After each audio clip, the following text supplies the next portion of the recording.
하나님께서 우리에게 주시는 말씀은 구약의 말씀 시편 122편 1절로 9절 말씀, 구약 성경 897쪽입니다.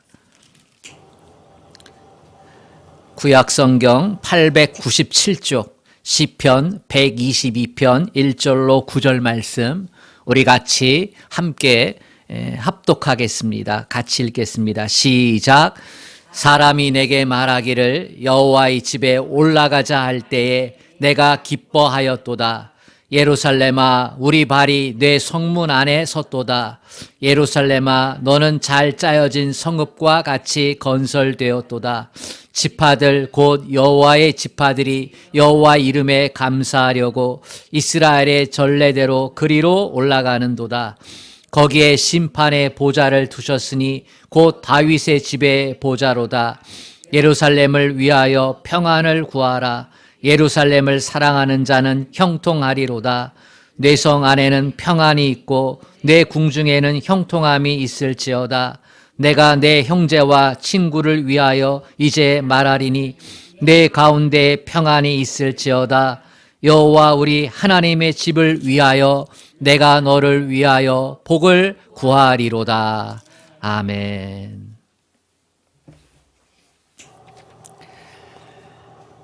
할렐루야. 하나님의 전에서 또 가정에서 예배를 드리는 모든 성도들에게 오늘도 하나님께서 하늘의 문을 여시고 말씀하여 주실 줄로 믿습니다. 믿음의 그릇의 크기를 크게 하시고 오늘도 말씀을 사모하며 들으시기를 주님의 이름으로 축복합니다. 주님만 사랑하면 아멘 합시다. 아멘. 아멘. 지난주 말씀은 올해 교회의 표어를 가지고 말씀을 전했습니다. 주여 이제 회복하여 주소서, 이런 말씀이었습니다. 회복에 대한 이야기를 말씀하면서 저는 두 가지 원리를 얘기를 했지요. 하나는 회복의 주체는 하나님이시다. 우리가 우리를 회복하는 게 아니고 하나님이 우리를 회복해 주시는 분이시다. 우리는 회복의 대상이라는 사실. 코로나로 인한 교회의 위기 앞에서 우리는 하나님 앞에 나아가 하나님, 우리를 회복하게 하여 주옵소서 라고 이렇게 울부짖어 기도해야 됩니다. 에스라가 그렇게 하나님 앞에 나아가 회복을 위해 간절히 기도했어요. 왜? 하나님이 아니면 이 민족이 회복될 수가 없기 때문에. 방법이 있는데도 불구하고, 살 길이 있는데도 불구하고 하나님 앞에 나아가 부르짖지 못하거든요. 그래서 영적으로 눈 감아 있던 이스라엘 백성들을 대신해서 에스라가 그렇게 울부짖으며 하나님께 회복을 시켜달라고, 회복하게 해달라고 간구하는 거예요. 회복의 주체가 하나님이기 때문에 소망이 있다는 거지요. 아멘. 부끄럽고 부족하고 초라하고 연약하고 잘 될 수 있는 길이 있음에도 불구하고 그것을 찾지 못하고 고통 가운데 있는 이 백성. 그러나 소망이 있는 거예요. 회복의 주체가 누구라고요? 하나님이시기 때문에. 또 한 가지의 원리는 각성된 영적 지도자가 있었다고 하는 거죠. 아, 우리에게 하나님이 있지, 맞아. 하나님을 잘 섬기면, 그러면 하나님이 우리를 복 주실 거야 라는 마음들이 있는 사람들이 있었어요. 그런데 누가 나서서 그래, 우리 정신 차려, 하나님께로 돌아가자, 하나님만 바라보자, 이렇게 나서서 먼저 첫 발을 띄는 사람이 없었어요. 그때 에스라만 혼자 나갔지요. 그런데 에스라와 같은 마음을 가졌던 사람이 있었어요. 바로 스가냐예요. 잘 알려지지 않은 인물이죠. 그러나 에스라가 하나님 앞에 나가 울부짖어 기도할 때 이 스가냐가 잘 움직이지 않는 백성들을 향해서 우리가 지금 에스라의 울부짖음을 듣고 있지 않냐? 우리가 우리의 잠자던 영혼을 깨워서 우리도 하나님 앞에 기도해야 된다. 하나님 우리를 회복하여 주옵소서. 용기를 내어서 깨어난 영적 리더가 있었기 때문에 그 말을 듣고 누가 먼저 저렇게 하나님 앞에 나아갈까 눈치 보던 그 백성들이 서로 힘을 내어서 용기를 내어서 함께 동일한 마음을 가지고 하나님 우리를 회복하게 하소서. 그렇게 해서 영적 각성이 되어 이스라엘이 다시 하나님의 은혜를 누리게 되었다는 사실을 성경은 우리에게 보여주고 있습니다. 송구영신 기도 때 예배 때에 많은 성도들이 기도 제목을 가지고 축복 기도를 받았고요.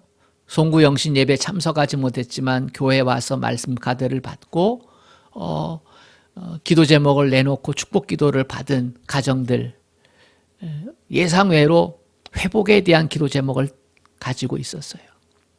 믿음을 회복시켜 주소서. 말씀과 기도의 자리를 지키게 하소서. 이러한 기도 제목들이 그 어느 해보다 많았다는 것입니다. 왜 이러한 기도 제목들을 내어놓았을까? 코로나가 장기화되면서 생각했을 거예요. 아마 여러분도 마찬가지고 저도 마찬가지. 어떤 거 생각했을까요? 믿음이란 무엇인가? 이 코로나 시대에 믿음이란 게 뭘까? 나에게 믿음이라는 게 뭘까? 또 한 가지, 나에게 교회는 무엇일까? 나에게 교회는 어떤 의미가 있는가? 적어도 예배당을 찾아 나오기 힘든 이러한 상황 가운데서 이러한 생각을 아니한 성도는 한 사람도 없다고 생각합니다. 힘들고 어려울 때에 주님을 찾는 건 누구나 똑같아요. 믿음이 과연 내게 내 인생에 어떤 의미가 되는가? 교회는 그럼 또 나에게 어떠한 모습인가? 이런 걸 묻지 않을 수가 없어요. 어떤 분은 좀 더 심각하게 물었을 것이고 어떤 분은 스치듯 물었을 것이고 그러나 모두 한 번쯤 이 생각은 했을 거예요. 왜냐하면 규칙적으로 주일이면 또 새벽이면 또 기도회 때 찾아 나와서 하나님께 예배하고 기도했던 모습들이 우리에게 있었는데 이것이 중단되어졌던 그 아픔이 있잖아요. 그러니 어찌 믿음에 대한 생각, 교회에 대한 생각을 하지 않을 수 있겠어요. 소중한 그 무엇을 잃어버렸다는 것을 느꼈을 거예요. 믿음의 소중함, 교회의 소중함. 오늘 본문은 성전에 올라가는 노래예요. 다윗의 시인데 곧 성전에 올라가는 노래다라고 이렇게 시편 122편 앞에 부제가 붙어 있어요. 얼마나 성전을 소중히 여기고 사모했는지를 알 수가 있습니다. 이스라엘 사람들에게 성전에 가서 제사 드리는 것, 예배하는 것은 사실은 그렇게 쉬운 일은 아니에요. 자기가 살던 곳에서 예루살렘이라는 장소에 가서 거기에 있는 성전을 찾아서 예배해야 되기 때문에 긴 시간이에요. 긴 여행길이에요. 그 당시는 나귀 타는 것이 주된 수단이었거든요. 그러니까 어떤 사람은 며칠, 어떤 사람들은 한 달 이렇게 걸릴 수도 있는 그러한 시간이잖아요. 특히 이 팔레스타인 땅이 아니라 흩어져 있는 그 나라 밖에서 있던 사람들은 더 힘들었겠고요. 생업을 중단하고 예배의 자리로 오는 거예요. 오늘날처럼 차 몰고 1시간, 요즘 뭐 1시간 이상 예배 드리러 가는 사람 많지 않겠지만 그렇게 간단하게 생각할 수 있는 게 아니에요. 생업을 중단하고 그리고 하나님의 전을 향해 올라와서 예배 드려야지 돼요. 결코 쉽지 않은데 그런데 사모함이 있는 거예요. 그곳에 가야 할 이유가 있는 거예요. 거기서 하나님께 예배해야 되는 것이 그들에게 커다란 기쁨이 되었기 때문이죠. 왜 다윗은 성전에 올라가는 그 기쁨을 가지고 시로 표현했을까? 그것은 장소가 주는 은혜가 있기 때문에 그래요. 거기에는 베델의 기쁨, 베델의 은혜가 있어요. 1절에 보면 여호와의 집에 올라가자 할 때 내가 기뻐하였도다. 이렇게 표현하거든요. 야, 하나님께 나아가 우리 같이 예배 드릴까? 라고 하는 말을 들었을 때 너무나 기쁜 거예요. 그 말을 듣자마자 울컥하는 거예요. 생각만 해도 좋은 거예요. 그럴 정도로 하나님의 집 생각하면 너무나 감격스러운 거예요. 왜냐하면 은혜가 경험되어진 곳이기 때문에 그렇습니다. 야곱은 믿음의 조상이잖아요. 장자권 문제로 에서의 미움을 받아서 에서가 죽이려고 하니까 그래서 엄마가 야, 너 내 친정에 가 있어. 걸리 피난해. 멀리 떨어진 곳이니까. 그래서 야곱을 보따리 하나 챙겨가지고 황급히 피신시키는 거예요. 도망가는 거지요. 혼자 가는 거예요. 하인이 딸린 것도 아니고 보따리 하나 들고 말이죠. 처음 가는 길. 얼마나 두렵고 얼마나 불안하고 얼마나 피곤하겠어요. 나귀 새끼도 한 마리 없었어요. 가다가 저녁이 되어 밤이 되니까 지쳐서 쓰러져 자는 곳. 베개할 것도 없어가지고 돌 평평한 거 하나 찾아가지고 베개에서 잠든 곳이죠. 쓰러져 잠든 거예요. 거기서 꿈을 꾸죠. 평소에 꿔보지 못했던 하늘에서부터 땅까지 사닥다리가 하나 내려왔는데 그곳에 천사들이 오르락 내리락 하는 거예요. 그 사닥다리 끝에서 소리가 나는 거예요. 내가 너와 함께 하겠다. 네가 어디로 가든지 함께 하겠다. 그리고 내가 너를 반드시 너의 고향 부모 집으로 돌아오게 해주겠다. 외롭고 피곤하고 두렵고 눈물 나던 그가 그 꿈 가운데 하나님을 만나고 깨어서 뭐라고 고백했는지 아세요? 하나님이 여기 계셨거늘 내가 알지 못했구나. 이곳이 하나님의 집이구나.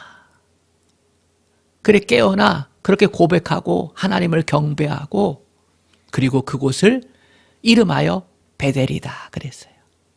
아버지의 집.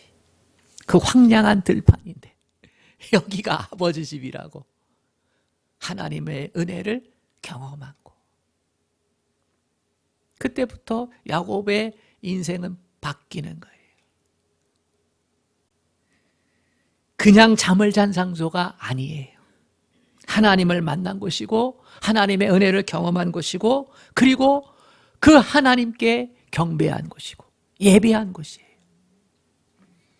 믿음의 사람에게는 은혜가 중요해요. 그 은혜를 받은 장소가 중요해요. 은혜 중에서도 하나님을 대면한 은혜가 최고의 은혜 아니겠어요? 그러한 장소가 여러분과 저에게도 있는 거예요. 믿음의 사람에게 그래서 예배만큼 중요한 게 어디 있겠어요? 예배가 첫 번째예요.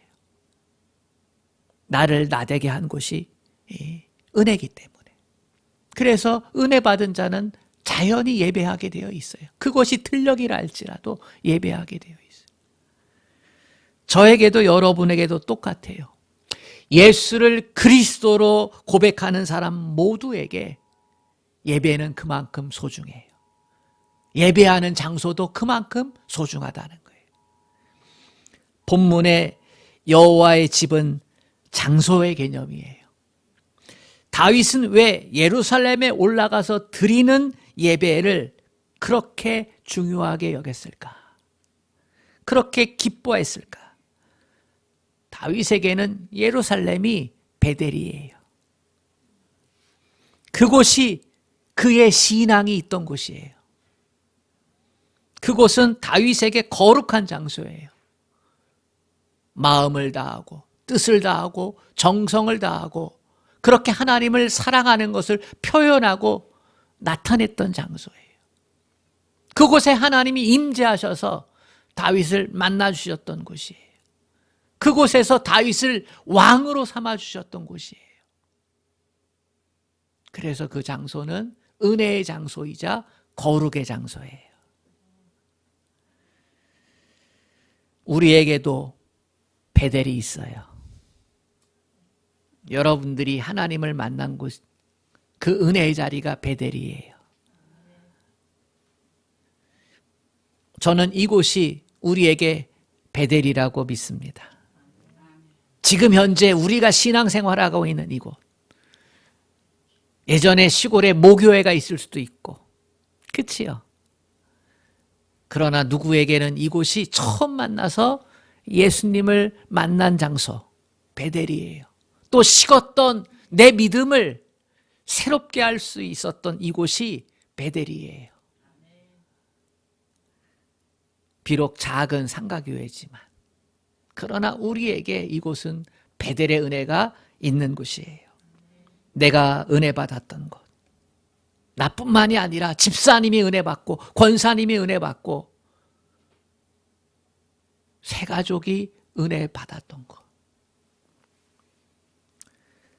우리의 상한 심령이 치유되어지고 위로받고 죄의 용서를 경험하고 하나님의 사랑을 깨닫고 내가 천국 백성이라고 하는 확신이 내 인생에 새겨졌던 곳.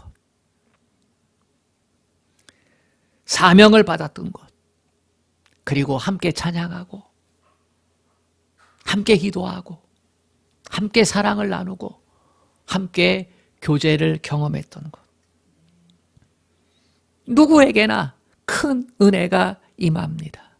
마음을 열기만 하면, 하나님께 나와 마음을 열기만 하면, 하나님의 사랑을 받아들이기만 하면 누구에게나 이러한 큰 은혜는 임하는 줄로 믿습니다. 그 찬양이 있는 거예요. 그 기도가 있는 거예요. 그 헌신이 있는 거예요. 어디에? 바로 이곳에. 그 영적 분위기가 있는 거예요. 어디에? 바로 이 장소에. 요즘 젊은이들이나 어른이나 할 것 없이 감성, 또 이거를 비틀어 가지고 갬성이란 말로 사용하잖아요. 그죠? 레트로라는 말 사용하잖아요. 우리 어렸을 때 교복 입었던 것. 예, 양은 도시락 그거 쌓아갔던 거. 그죠? 옛날에 우리가 봤던 나무 상자 안에 들어있던 텔레비전, 라디오 이런 것들. 그거 보면서 우리는 그 분위기, 그때의 감정 그거 느껴보려고 하잖아요. 어디에 가서요? 그래요. 시골집이나 그렇게 꾸며진 곳에 가서. 그래서 2시간이든 3시간이든 찾아가잖아요. 우리에게도 영적인 장소가 있는 거예요. 그곳이 이곳이죠. 장소의 개념도 예배자에게는 굉장히 중요하다는 사실을 기억할 수 있기를 축복합니다. 우리가 제대로 예배를 드리기만 한다면 하나님은 언제든지 은혜를 부어주시죠. 저는 겨울이 되면 꼭 한번 보고 싶은 모습이 있어요. 제 아내는 겨울이 되면 겨울바다를 그렇게 보고 싶어해요. 시퍼런 겨울바다. 근데 저는 저 나름대로의 로망이 있어요. 겨울에 꼭 한번 보고 싶은 거. 그것은 눈 덮인 세상이에요. 조금 온 거 말고 나뭇가지에 눈이 덮여서 쌓이고 지붕 위에도 쌓이고 논밭에도 쌓이고 길가에도 쌓이고 다 온 세상이 하얗게 덮여 있는 거. 나이 들어도요, 저는 그걸 1년에 한 번은 꼭 보고 싶어요. 그거 보지 않고 지나간 겨울은요, 별로 감동이 없어요. 여러분은 어때요? 겨울에 뭐 보고 싶으세요? 저는 눈이 보고 싶어요. 심지어 내 마음속에도 흰눈이 덮였으면 그 정도로 덮인 세상을 보고 싶어요. 왜냐하면 자주 못 봐서 그런가? 아니에요. 잠시나마 새롭게 변한 세상, 그거 누리고 싶기 때문이에요. 새롭게 변한 세상. 우리가 사는 세상은 깨끗한 것 같아도요, 더러워요. 아무리 휴지를 줍고 청소를 하고 그래도 이렇게 하나하나 살펴보면요, 얼마나 이 세상이 더러운 게 많은지 몰라요. 눈으로 보이는 것도 더럽고 추악한데요. 그런데 사람들의 사는 삶의 모습은 더 더러울 것이 많아요. 습관들, 잘못된 것들 뿐만 아니라 가슴속은 얼마나 더러운 게 많은지. 내 가슴속도 그러니까. 그래서 한번 덮인 거 보면 좋겠어요. 그러면서 내 마음도 하얗게 덮였으면. 우리의 마음이 얼마나 힘이 들고 고통스러워요. 많은 상처가 있어요. 많은 허물이 있고 많은 죄의 흔적들이 있어요. 버리지 못한 것들을 끌어안고 살아가는 모습이 있어요. 이거 좀 버리면 좋겠는데 안 버려져. 야, 이 욕심, 이 못난 자존심, 체면, 예전에 내 안에 있던 이 아픈 상처들, 이거 좀 버렸으면 좋겠는데 안 버려져. 잘못된 습관들, 이거 버렸으면 좋겠는데 잘 안 버려져. 예배 드리러 성전에 나오면 우리의 심령에 눈이 내립니다. 모든 것을 덮습니다. 아픔도 덮고 고통도 덮고 허물과 죄의 흔적들도 덮습니다. 우리 마음에 눈이 덮여지는 거예요. 그런데 여러분, 하늘에서 내린 눈은 잠시 있다 사라져요. 녹으면 그 추했던 더러움과 흔적들이 다 남아요. 그런데 예배 자리에 오면 보혈로 덮여져요. 그것은 흔적이 사라지는 거예요. 추악하고 더럽고 아프고 고통스러운 것들이 다시 살아나는 게 아니라 주의 보혈로 덮여지면, 그 은혜를 경험하게 되어지면 아픈 상처도 치유되어지고 아픈 기억도 치유되어지고 고침받게 되어지고 우리의 더럽고 추한 것들도 주의 보혈로 씻겨지게 되는 줄로 믿습니다. 주님의 보혈이지요. 우리의 연약함을 하나님의 강함으로 바꾸어 주시지요. 이게 예배자가 예배의 거룩한 장소에서 누릴 수 있는 축복들이에요. 세상을 살던 우리가 하늘의 은혜를 덧입어 하나님의 자녀가 됩니다. 이 은혜가 예배에 담겨져 있어요. 이 은혜가 일어나는 곳이 성전이고 거룩한 장소예요. 그래서 우리는 이 거룩한 은혜가 부어지는 곳, 성전의 장소적인 개념을 알고 그 장소에 그 은혜를 사모하러 하나님의 전에 나와서 예배하는 것도 회복시켜야만 합니다. 아멘. 그 생생함을 회복시켜야지 돼요. 혼자서 되는 게 있고 안 되는 게 있어요. 예배는 혼자서 잘 안 돼요. 예배는 성도들이 드리는 거거든요. 성도라는 게 어떤 의미예요? 하나님께 부름받은 사람들의 모임. 하나님께 부름받은 성도가 모인 곳이 교회거든요. 교회의 공동체성을 예배를 통해 회복해야 될 줄로 믿습니다.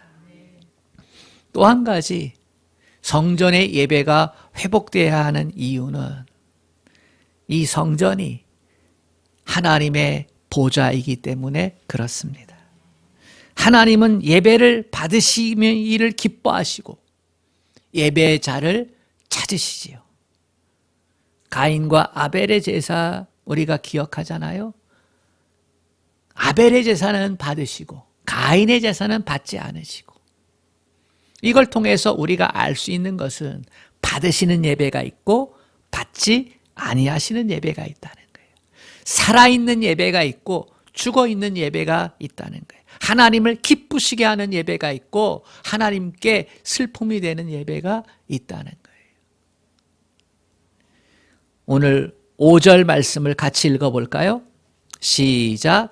거기에 심판의 보좌를 두셨으니 곧 다윗의 집의 보좌로다. 심판의 보좌라고 했어요.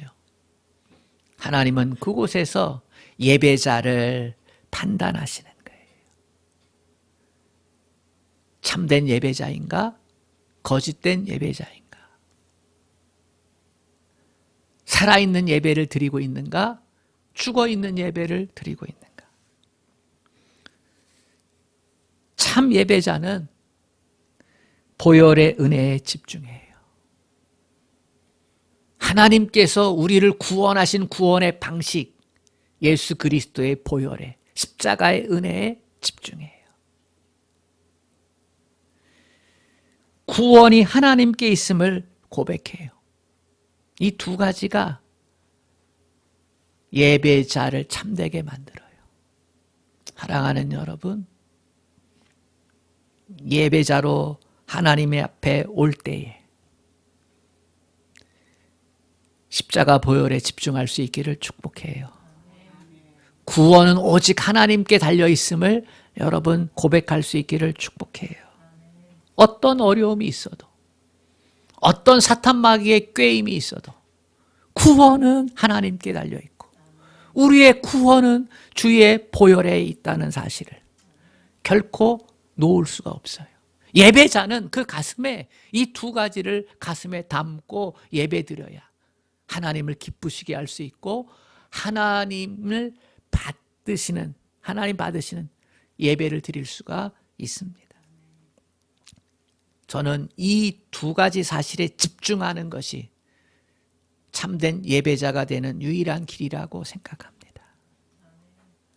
예배에는 집중해야지 돼요. 가정 예배, 비대면 예배도 여러분 우리가 드리죠. 거기서 살아계신 하나님을 만나요. 그러나 약점이 있어요.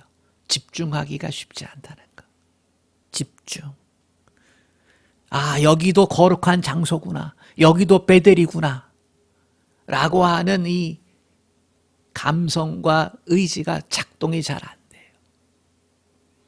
그러니까 가능하면 성전 예배를 이제는 회복을 해야지 돼요.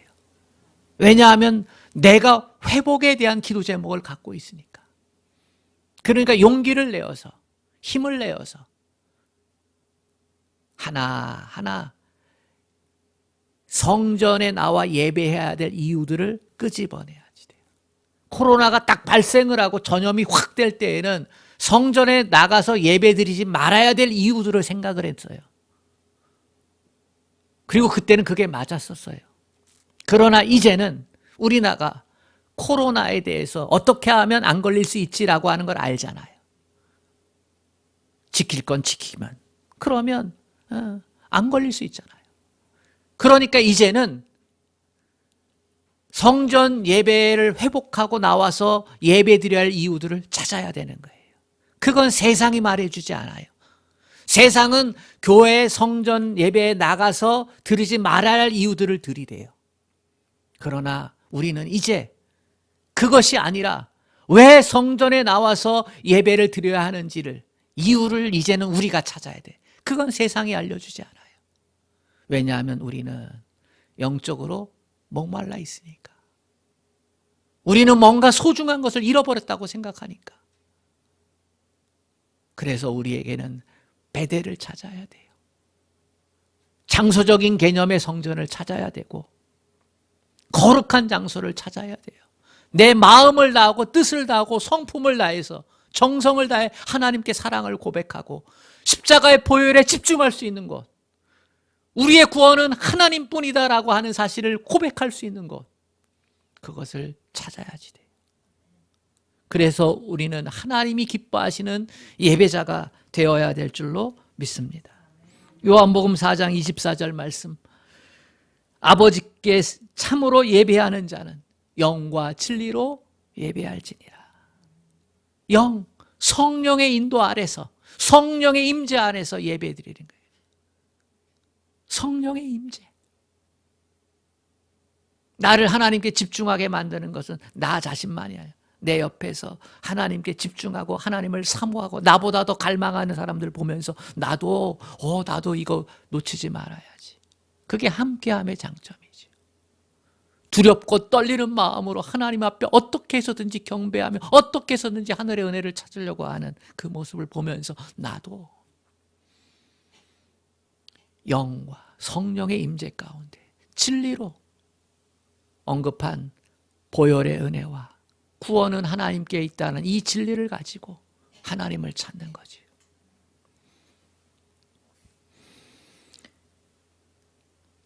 다윗은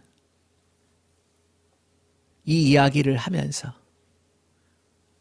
7절에 내 성 안에는 평안이 있고 내 궁중에는 형통함이 있을지어다, 이 복을 얘기하며 6절에서 부탁을 해요. 예배자들한테, 성전을 찾는 예배자들한테 부탁을 해요. 어떤 부탁이냐면 예루살렘을 위하여 평안을 구하라. 평안을 구하라. 교회의 평안, 성전의 기능이 있는 이 장소적인 개념의 평안을 구하라는 거예요. 여기서 평안을 구하라는 것은 하나님이 주시는 샬롬의 은혜를 구하라는 거예요. 여러분도 예배자로서 이 성전을 위해 기도해 주시기를 바랍니다. 이곳에 평안이 있기를, 하나님, 이곳에 하나님이 주시는 샬롬의 은혜가 늘 있기를. 그래서 상처받은 자가 와서 위로받고, 죄로 인해 고통당하고 있는 자가 와서 회개의 영이 부어지고, 천국에 소망이 없는 자가 와서 천국 백성이 되어지고, 샬롬의 은혜, 하나님과의 관계가 회복되어지는 것, 하나님의 백성이 되어지는 자리, 이게 샬롬의 은혜잖아요. 의와 평강과 희락을 맛볼 수 있는 자리, 이게 될 수 있기를 구하라는 거예요.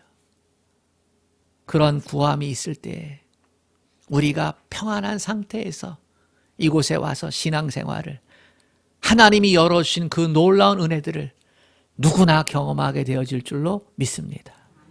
예루살렘의 평안을 구하는 자마다 어떤 복이 임한다고 했어요? 형통의 복을 주신다는 거예요. 형통의 복. 사랑하는 여러분, 참된 예배자가 될 수 있기를 축복합니다.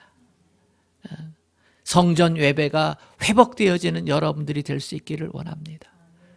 회복의 이유를 찾으실 수 있기를 바랍니다. 저는 여러분들이 혼자 살 수 없잖아요. 그래서 교제하고, 친구를 만나 교제하든지 가족을 만나 교제하든지 밖에 나가서 교제한다, 그 정도면 성전 예배에 나올 수 있다고 생각합니다. 이제는 이유를 찾자면, 굳이 밖에서 만남을 가질 수 있는 사람이라면, 그러면 그 기준 아래서 하나님의 전에 나와서 우리가 대교회도 아니고 꽉 차야 뭐 20명 다 충분히 앉을 수 있으니까 그렇게 해서라도. 그래서 여러분들이 놓치고 있는 영적인 그 은혜, 그 사모함을 회복하고 그렇게 해서 다시 하늘의 은혜를 누리고 다시 담대하고 강건한 믿음의 사람으로 세상을 이기는 믿음의 삶을 살아갈 수 있기를 주님의 이름으로 축복합니다. 아멘. 하나님 아버지, 더 귀하고 복된 하나님과의 만남을 성전 예배를 통해 경험할 수 있기를 원합니다. 하나님의 그 사랑을 경험하기를 원합니다. 함께 찬양하고 함께 기도하고 함께 변화되어지고 함께 하나님 하늘의 복을 누릴 수 있는 하나님 성전이 아니면 얻을 수 없는 그 은혜들이 있습니다. 지금까지는 성전 예배를 멀리해야 하는 이유를 찾았다면 이제는 성전 예배를 회복하는 이유를 찾을 수 있도록 주님 허락하여 주시옵시고 하나님이 기뻐하시는 이 예배자 있음을 알고 하나님 그렇게 주님 앞에 나올 수 있도록 도와주소서. 염려하고 걱정하는 것들이 있습니다. 나 혼자 감당하기 힘드오니 서로 격려하게 하시고 서로 힘을 내게 하시고 정말로 지혜롭게 성전 예배를 감당해낼 수 있도록 도와주시옵소서. 그 용기를 하나님 허락해 주옵소서. 예수님의 이름으로 기도합니다.